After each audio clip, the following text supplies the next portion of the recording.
Hey yogis, Brianna here. Hope you're ready for another short yoga practice.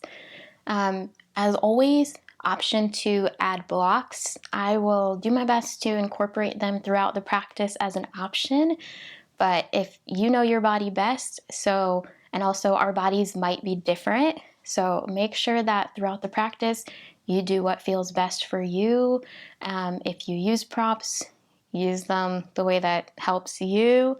And if you don't, then again, practice the way that works for you. This is your practice, make it your own. I'm just gonna guide you through some poses. So let's get started. Here, an easy seat. Sitting up nice and tall, I want you to close your eyes down. I want you to bring your hands either to your knees or the floor. Take a deep breath in through your nose. Long, slow exhale out. Again, deep breath in. Long, slow exhale out. Let your breathing return to normal, but I want you to stay aware of your breath throughout the practice.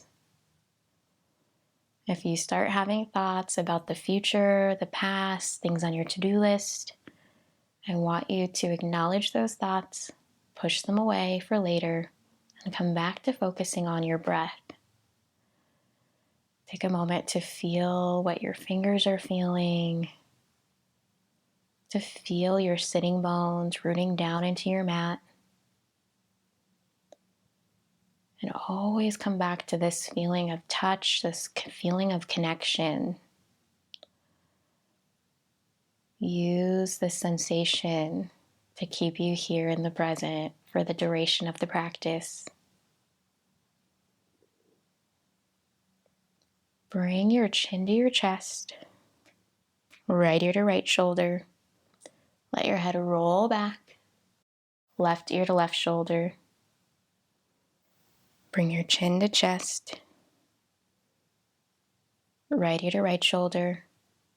Let your head roll back, left ear to left shoulder. Chin to chest, left ear to left shoulder. Let your head roll back, right ear to right shoulder. And again, chin to chest, left ear to left shoulder.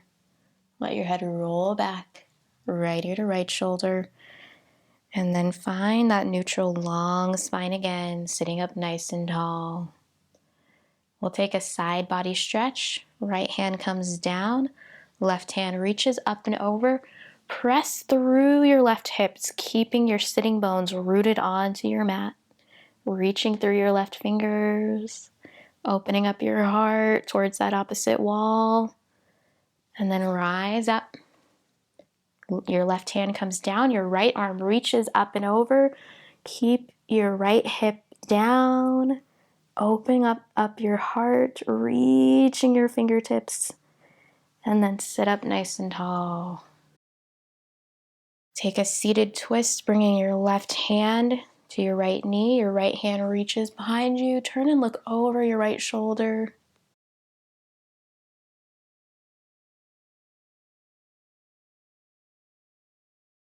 And then gently release. Bring your right hand to your left knee. Left hand reaches behind you. Turn and look over your left shoulder.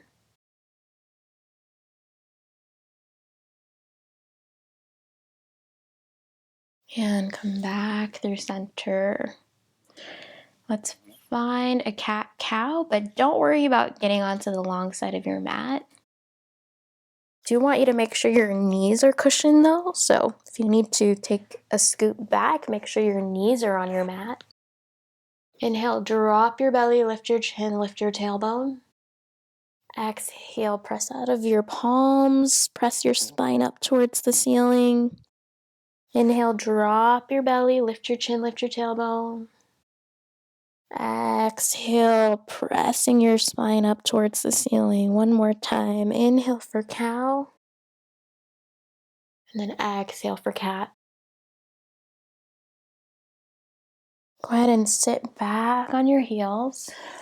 And we're gonna take gatekeeper pose, kneeling side plank. Don't worry, your knee is gonna stay down. And kneeling half moon, a balancing pose. So rise up. Bring your right foot long. Move that out of the way.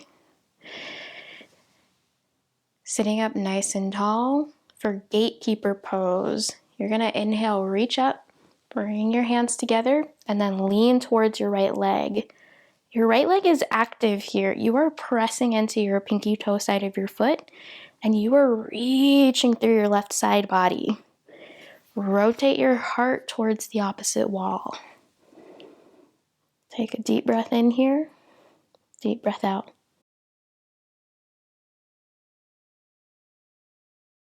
Rise up, left hand comes down, sweep your right arm up and over. And this is all core work, so you should be able to move this hand. This is here just for balance. Open up your heart toward that opposite wall, stacking your shoulders, reaching through the fingertips. Again, just for balance. You're working your core and your side body here. And from here, we'll take kneeling half moon. You might need to take your balanced hand just a handprint forward. And you're gonna lift your right leg off the mat, flexing your foot, lifting it up, creating a beautiful line here between your foot and your fingertips. Gently release. Rise back up. Let's take one more gatekeeper on this side. So just reach up and over towards your right leg, opening up your heart, and then rise back up. Give yourself a hug. Give yourself a smile. Feel joy in the movement. And then let's do the other side. Planting your left foot, rooting down into your pinky toe. How often do you think about your pinky toe? But I want you to feel it right now. Inhale, reach up and over. Checking in with your heart, rotating towards that opposite wall, breathing here, feeling strong here. And then reaching back up. Let's find kneeling side plank. So again, this is core work. You could move this hand. Keep track of your shoulders and your heart, reaching through your fingertips. We are so active here. Just because it's not an actual side plank doesn't mean you're not working here. And let's find kneeling half moon.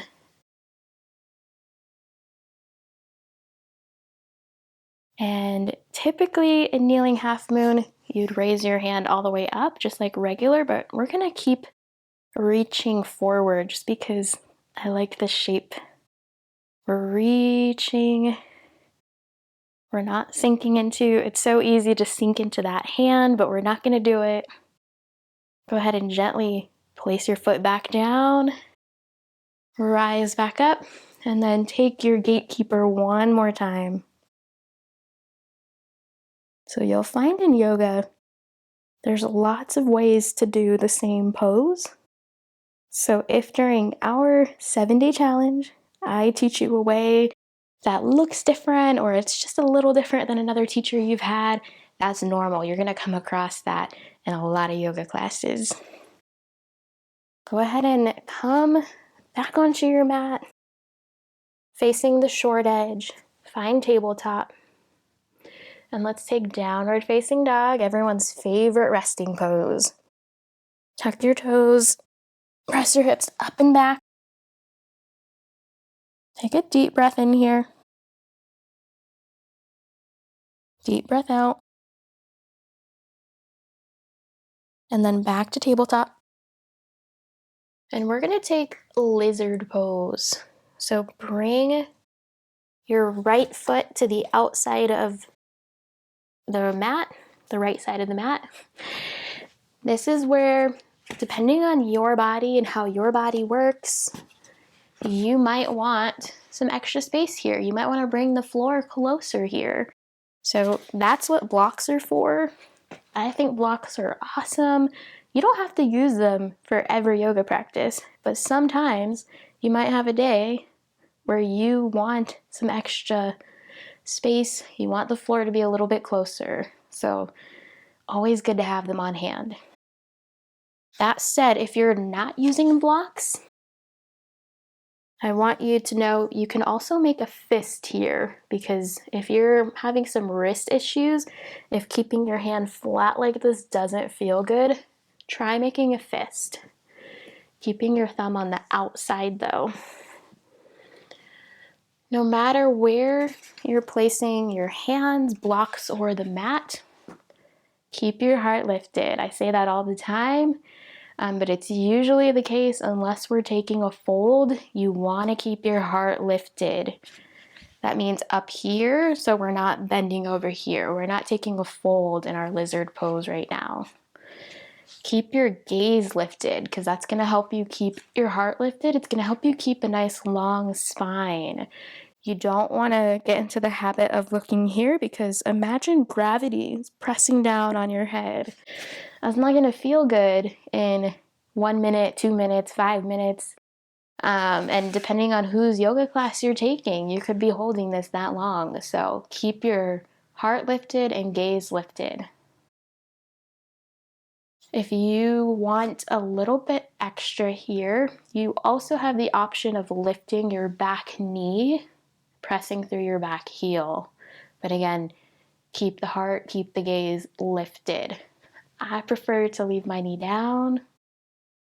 And you also always have the option, whenever your knee's on the mat, you can double up your mat by folding it, or grab a pillow, grab a towel, blanket, put it underneath that knee if it's bugging you. You can always add some cushion underneath your knee to add some support. I've been talking for a while, so we're just going to hold for 2 more breaths.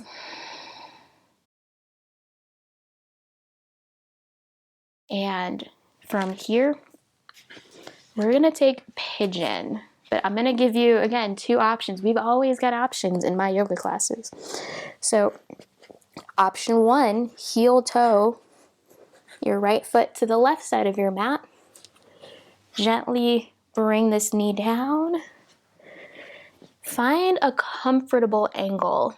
So what a lot of new yogis will do is bring this heel way up here, trying to get your shin parallel to the mat, and then they feel some pain in their knee, but they just ignore it. Don't ignore the pain. Find a comfortable angle. Whatever works for you. This might mean your heel is all the way in towards your groin. That's fine. Just make sure you have no knee pain. Then what I want you to do is look behind you. Make sure your back leg is nice and long and straight behind you. Lift your heart, lift your gaze, and then you may fold forward. This is also a spot where maybe you use your block to rest your forehead. Bring the floor closer. This is option 1. So if regular pigeon works for you, by all means, fold forward. If that's not working for you, especially if you've had knee injuries, I invite you to just roll onto your back. Right leg is on top. Flex your toes. Left leg, flex your toes. This is figure 4, reclined pigeon. You are active if you're taking reclined pigeon. Gravity's not doing the work here. So right knee presses away. Left knee is pressing in. So if reclined pigeon is what you're feeling today, take it. It's always a good option, but just remember to be active here, because gravity is not doing the work for you. No matter which variation of pigeon you're in, I want you to stay there for another 30 seconds. Breathing deep.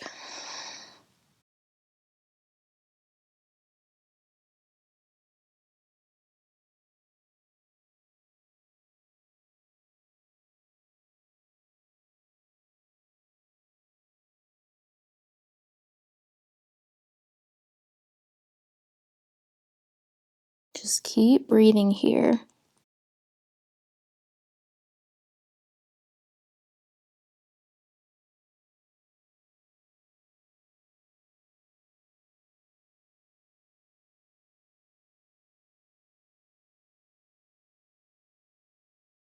And if you're in reclined pigeon, roll back over to tabletop. If you're in regular pigeon, come back to tabletop.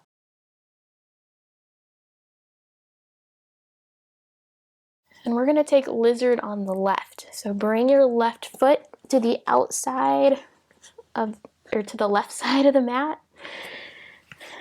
And then find your hand placement. If you did lift your back knee on the right, do it on the left. Remember to lift your heart, lift your gaze. Lizard and pigeon can both be really intense and uncomfortable, especially if your hips are really tight, if you haven't been practicing yoga consistently for a while or ever. But stick with it. Use that feeling, that bit of uncomfortableness to keep you here in the present moment. Now, that said, there's a big difference between uncomfortable and any kind of sharp pain. Pain and uncomfortable are two different things, and you're going to have to learn the difference for your body. But if you ever feel pain, you need to come out of the pose and find a different pose that stretches the same area, but that works for your body. Because again, all of our bodies are different. I can teach you based on what works for my body and based on advice that I've read about different bodies, based on feedback from other yoga students who have different body shapes, but you know your body best. So do what works for you and don't do what doesn't work for you, okay? It's day 2, so we're gonna try a lot of different things, and you've gotta customize this practice, and you have to take the knowledge with you into whatever yoga class you take after this with whatever yoga teacher. Sometimes you're going to be in a studio and you might be the only one who decides regular pigeon's not going to work for me and roll over onto your back, but that's okay. No yoga teacher is going to get mad at you for doing what works for you. Gaze lifted, and then we're going to find our pigeon pose. Heel toe your foot over or roll over onto your back, remembering that your left leg needs to be on top. So find your pigeon.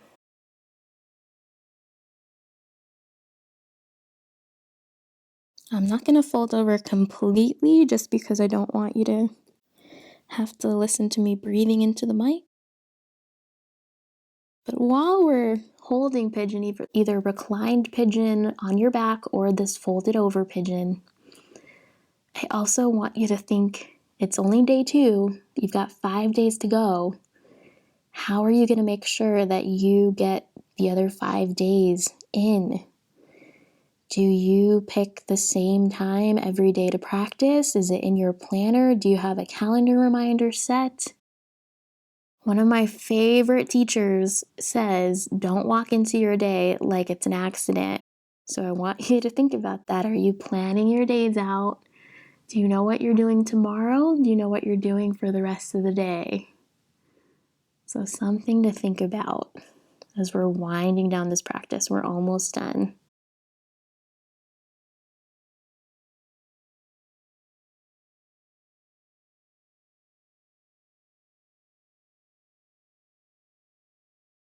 Just take a couple more deep breaths here.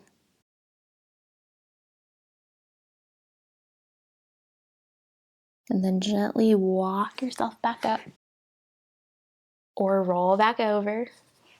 Tabletop. Take your knees out wide. Let your big toes touch. Send your hips back. Walk your fingertips forward for child's pose.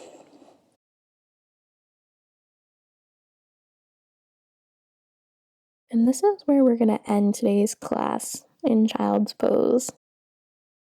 Not any traditional on your back shavasana. But I want you to take one more deep breath here in child's pose.